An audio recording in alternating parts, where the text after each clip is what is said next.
기도하시겠습니다. 하나님 아버지 감사합니다. 귀한 우리 집사님들, 성도님들 함께 모여 우리 예배의 자리 또 주님 바라보는 자리로 인도하여 주시니 참으로 감사드립니다. 하나님 아버지 이 시간 우리가 함께 말씀을 들을 때 성령 하나님께서 역사해 주시고 주관하여 주셔서 이 말씀을 통하여 우리가 주님의 뜻을 깨닫게 하여 주시고 주님 붙들고 나아가게 되는 귀한 시간 되게 하여 주옵소서. 우리 주님 예수님의 이름으로 기도합니다. 아멘. 우리는 지금 계속해서 데살로니가 전서 말씀을 함께 나누고 있습니다. 데살로니가 전서는 바울이 데살로니가 교회에 보낸 편지입니다. 우리가 앞서 여러 번 말씀드렸다시피 이 바울은 데살로니가 도시에서 짧게는 3주, 길어봐야 3달 정도 전도를 하였습니다. 그리고 사람들의 박해 때문에 그 도시를 떠나야만 했습니다. 그런데 놀랍게도 그 짧은 기간 동안 전도를 했는데 이 교회가 세워진 것입니다. 믿음을 갖게 된 것만으로도 놀라운 일인데 교회가 날로 든든히 세워졌고 고난과 어려움 가운데에서도 흔들리지 않았습니다. 서로 사랑하고 섬김으로 온 그리스 지역과 로마 지역의 전 교회에 모범이 되는 귀한 교회가 되었습니다. 바울은 자신이 아주 짧은 시간 동안 이 데살로니가에 머물면서 복음을 전했기에 빨리 다시 돌아가 다시 말씀을 좀 가르치고 싶어 했습니다. 가서 좀 데살로니가 성도들 만나서 성도들도 좀 양육하고 성도들 좀 든든히 세우고 교회를 좀 든든히 세우는 일들을 하고 싶었습니다. 그런데 이 바울이 한번 데살로니가 교회를 떠난 이후에 그 이후에 다시 데살로니가를 방문하는 여건이 여의치가 않았습니다. 바울은 자신을 대신하여 자신의 영적인 아들과 같았던 디모데를 이 데살로니가 교회에 대신 보내게 됩니다. 그리고 이 디모데를 통하여 데살로니가 교회의 소식을 다 듣게 되었습니다. 이 소식을 들었는데 이 데살로니가 교회가 너무나도 잘하고 있는 거예요. 그래서 너무나 기쁜 나머지 그 기쁜 마음을 담아서 보낸 편지가 바로 데살로니가 전서입니다. 데살로니가 교회가 이처럼 힘들고 어려운 상황 가운데 든든히 세워질 수 있었던 이유는 무엇일까요? 비결은 무엇일까요? 바로 이 데살로니가의 교회가 성령 충만했기 때문입니다. 성령님께서 이들 가운데 충만하게 임하시고 성령님이 이들의 마음의 문을 여시고 성령님이 이들로 하여금 예수 그리스도의 복음을 받아들이게 하셨습니다. 성령님이 마음 가운데 역사하셔서 예수 그리스도의 지극한 사랑과 용서를 깨닫게 하시고 예수 그리스도로 말미암아 하나님의 백성이 되었음을 깨닫게 하셨습니다. 바울이 이들을 위하여 지극히 사랑하는 마음으로 섬기는 마음으로 복음을 열심히 전하였는데 그 복음을 전할 때 성령님께서 이들 가운데 함께 하시사 이들이 든든한 교회가 될 수 있었던 것입니다. 교회가 든든히 세워지는 것, 성도가 든든히 세워지는 것, 이것은 사람의 힘과 능력으로 되는 일이 아닙니다. 이것은 오직 성령 충만할 때 가능한 일입니다. 우리 교회 집사님들 한 분 한 분 가운데서도 이 성령님의 역사가 가득 채워지기를 소망합니다. 그래서 성도님들이 세워지시고 또 우리 새벽교회가 세워지는 귀한 역사가 일어나기를 주님의 이름으로 축복합니다. 바울은 이러한 성령 하나님의 일하심을 듣고서 크게 감격하고 기뻐하였습니다. 나는 정말로 이 교회에 섬긴 것이 3주밖에 되지 않은데 정말로 나는 부족한 섬김을 하셨는데 우리 하나님께서 다 도와주셔서 이 데살로니가 교회를 세워주셨구나. 그 하나님의 은혜를 생각하니 너무나도 감격적이었던 것이죠. 이 데살로니가 교회의 믿음과 소망과 사랑을 보면서 크게 감사했습니다. 이 데살로니가 교회를 생각하면 자기의 아픈 손가락 같은 그런 교회였는데 이 데살로니가 교회가 대들보와 같은 교회가 되어서 모든 교회의 자랑이 되는 것을 크게 기뻐하였습니다. 데살로니가 교회를 볼 때마다 와 이건 정말로 성령 하나님이 하신 일이다. 데살로니가 교회를 생각할 때마다 와 하나님께서 이 일들 가운데 기적을 베풀어 주셨다 이런 마음이 들었던 거예요. 그래서 그것을 정말로 기뻐하고 감사하고 찬양하는 그런 마음이 이 데살로니가 전서에 가득 담겨져 있습니다. 이처럼 교회를 세우시는 것도 하나님이시요 교회를 자라게 하시는 것도 하나님이시요 열매를 맺으시는 것도 하나님이심을 깊이 감사하였습니다. 바울은 이러한 자신의 마음을 충분하게 표현한 뒤에 이제 데살로니가 교회에 몇 가지 영적인 권면을 하였습니다. 지금도 데살로니가 교회 너무나도 잘하고 있는데, 힘들고 어려운 상황 가운데 잘하고 있는데, 앞으로도 좀 더 든든히 설 수 있도록, 혹여나 잘못된 길로 가지 않도록 권면을 한 것입니다. 오늘 말씀 1절부터 8절까지 말씀을 다시 한번 봉독하도록 하겠습니다. 우리 한 절씩 읽을게요. 이 바울이 이 데살로니가 교회에게 권면하는 말씀이에요. 한 절씩 읽겠습니다. 그러므로 형제들아, 우리가 끝으로 주 예수 안에서 너희에게 구하고 권면하노니 너희가 마땅히 어떻게 행하며 하나님을 기쁘시게 할 수 있는지를 우리에게 배웠으니 곧 너희가 행하는 바라 더욱 많이 힘쓰라. 우리가 주 예수로 말미암아 너희에게 무슨 명령으로 준 것을 너희가 아느니라. 하나님의 뜻은 이것이니 너희의 거룩함이라 곧 음란을 버리고 각각 거룩함과 존귀함으로 자기 안에 대할 줄을 알고 하나님을 모르는 이방인과 같이 세욕을 따르지 말고 이 일에 분수를 넘어서 형제를 해하지 말라. 이는 우리가 너희에게 미리 말하고 증언한 것과 같이 이 모든 일에 주께서 신원하여 주시니라. 하나님이 우리를 부르심은 부정하게 하심이 아니요 거룩하게 하심이니 그러므로 저버린 자는 사람을 저버린 자요 너희에게 그의 성령을 주신 하나님을 저버립니다. 아멘. 이 데살로니가 교회는 고난과 역경 가운데에서 믿음을 굳게 지켜나가는 귀한 교회였습니다. 사람들이 막 박해하고 있는데 박해에 흔들리지 않고 고난에 흔들리지 않고 힘들고 어려운 가정 가운데서도 신앙을 굳게 지키는 교회였습니다. 그런데 이처럼 고난과 어려움을 잘 견뎌내고 헤쳐나가는 사람들이 조심해야 되는 것이 하나 있습니다. 그것은 마음의 내면이 흔들리는 것입니다. 적들로부터 공격은 다 막아내고 나서 결국 안에서부터 무너져서 쓰러지는 경우가 허다하다는 것이죠. 심리학 용어 중에 도덕적 허용 효과라는 용어가 있습니다. 도덕적 허용 효과. 심리학 용어인데요. 이 사람들의 심리를 분석해서 이제 심리학자들이 만들어낸 찾아낸 어떤 이론이에요. 도덕적 허용 효과. 이게 뭐냐면요.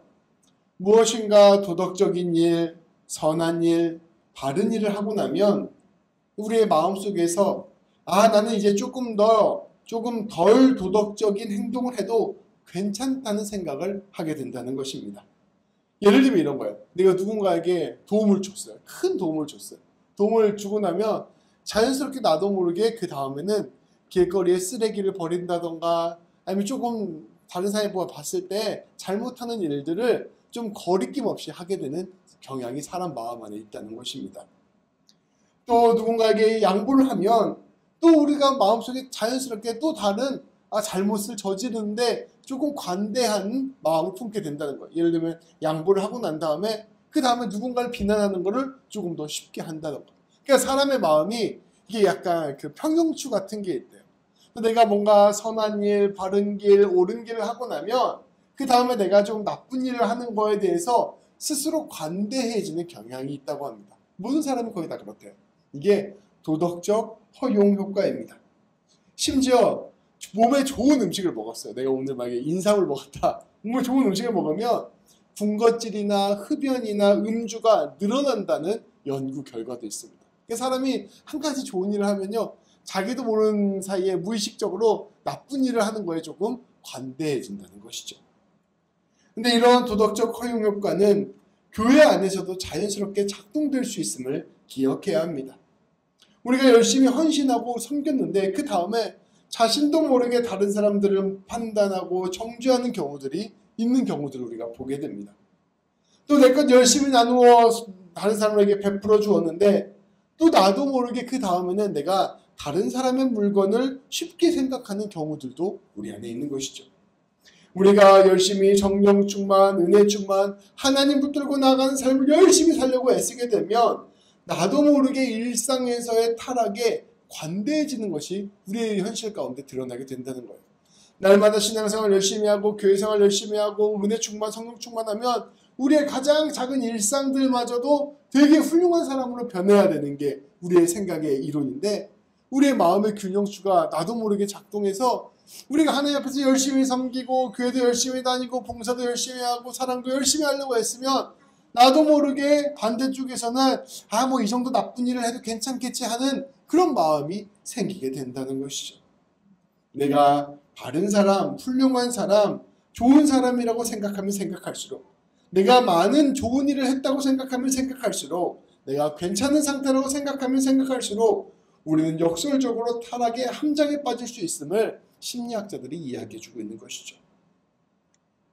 바울은 이러한 사람의 마음을 꿰뚫고 있었습니다. 이 데살로니가 교회는 고난과 환난 가운데 믿음을 굳게 버티고 있는 교회였습니다.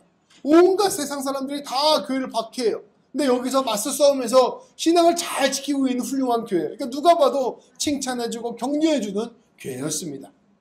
그 안에서 어떠한 일이 일어났을까요? 서로를 소중히 여기고 귀하게 여기고 공동체는 어느 때보다 끈끈했을 것입니다. 그럴 때 어떠한 일이 일어날 수 있을까? 그럴 때 나도 모르게 마음이 흔들릴 수 있고 마음이 해이해질 수도 있는 것입니다. 조금 더 구체적으로 이야기하면 이 데살로니가 교회 공동체 안에서 서로 눈이 맞고 바람이 나고 불륜이 생길 수 있는 상황이 이 안에서 펼쳐질 수 있다는 것입니다.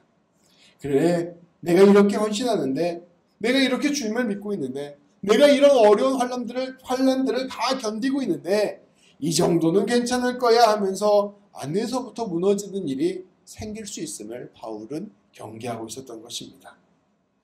목회자에게 있어서 가장 위험한 순간은 언제일까요? 목회자에게 있어서 가장 위험한 순간도 이와 마찬가지입니다. 교회가 성장하고 발전하고 있을 때, 목회가 승승장구하고 있을 때, 목회자로서 사람들에게 인정받고 존경받고 있을 때, 내가 교회를 위해서, 하나님을 위해서 많은 것들을 헌신했다 이렇게 생각하고 있을 때, 그때가 가장 위험한 순간입니다. 그렇게 주님 앞에서 자기의 모든 것들을 내어드렸다고 느끼는 그 순간에 우리의 마음속에 도덕적 허용 효과가 일어나는 것이죠.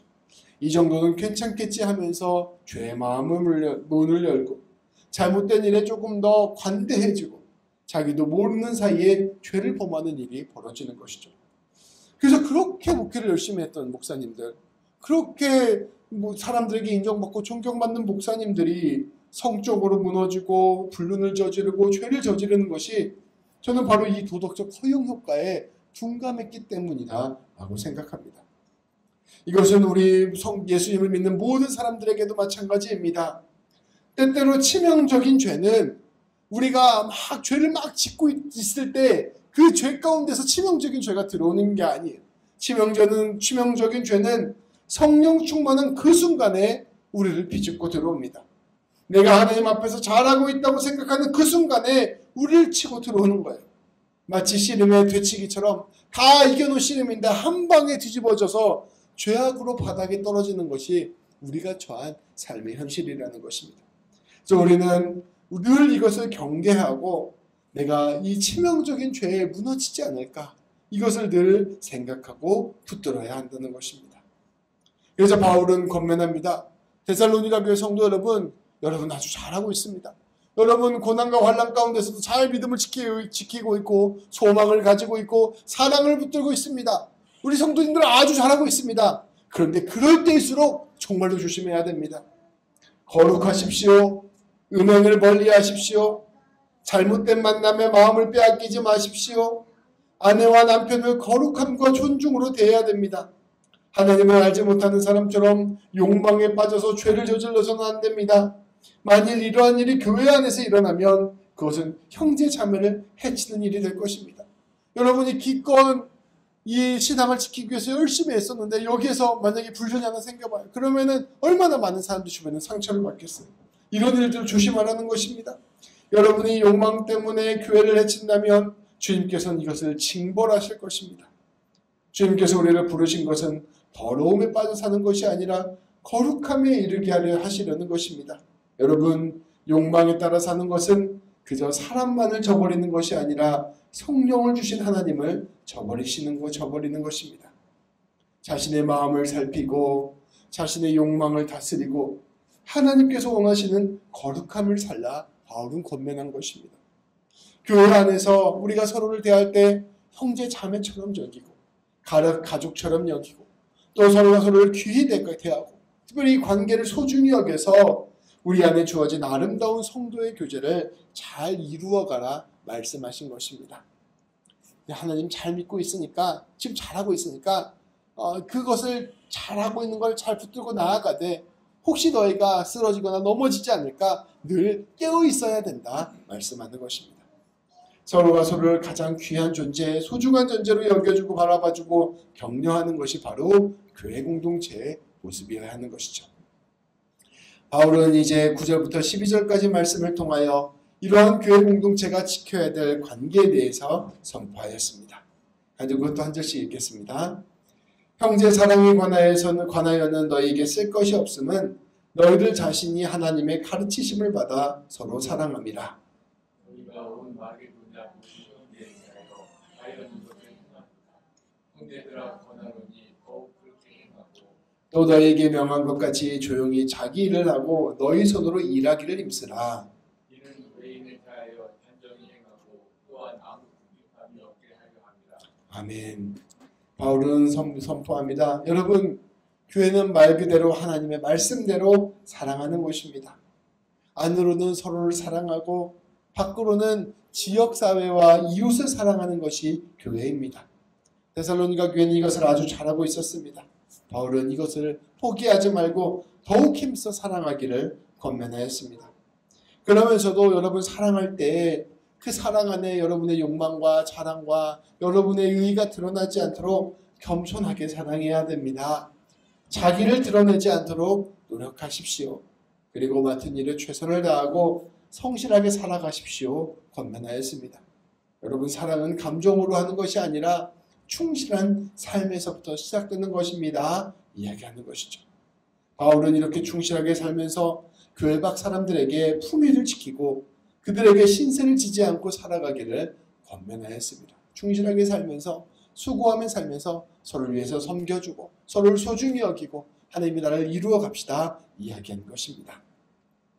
말씀을 정리하겠습니다. 성도 여러분, 일어선 줄로 생각하면 넘어질까 우리는 늘 조심해야 됩니다. 늘 성령 충만을 구하고 성령 충만함과 은혜 충만한 삶으로 살아야 합니다.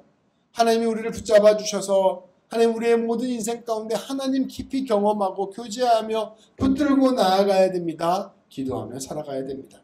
그런데 우리가 이 성령 충만함과 은혜 충만한 삶에 도취되어서 오히려 마음이 느슨해지지 않을까 조심해야 합니다. 하나님을 잘 믿고 있다고 생각할 때, 내가 신앙생활 열심히 하고 있다고 생각할 때, 하나님과 가깝게 있다고 생각할 때, 그때 우리를 뒤집는 그런 원수마귀를 조심해야 됩니다. 날마다 주님의 뜻 앞에서 우리의 마음가짐을 새롭게 하고 날마다 깨어서 우리의 믿음을 점검해야 합니다. 늘 우리의 마음을 다스리고 우리의 마음이 하나님이 원하시는 사랑의 삶을 살고 있는가 살펴보아야 합니다. 그것이 바로 우리가 성장과 성숙을 했다는 증거입니다. 그리고 이 모든 것들을 통하여 우리는 우리의 모든 사랑이 하나님을 향하여 이웃을 향하여 온전히 이루어지도록 열매를 맺어가야 할 것입니다. 우리 귀한 새벽교회 성도님들이 이와 같이 믿음으로 든든히 서가게 되기를, 이와 같이 주님 붙들고 승리하게 되기를 우리 주님의 이름으로 축복합니다. 기도하시겠습니다.